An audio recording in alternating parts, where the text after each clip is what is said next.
त्वमेव माता पिता त्वमेव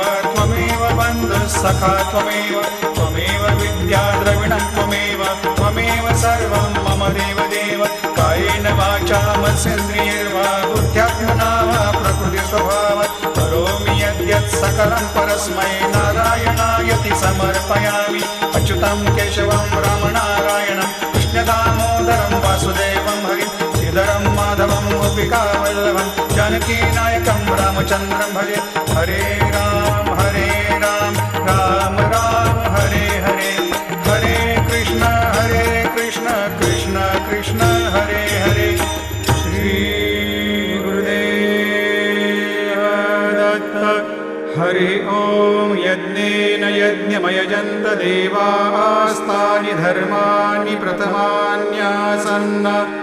तेहनाकं महिमान सजन्त यत्र पूर्व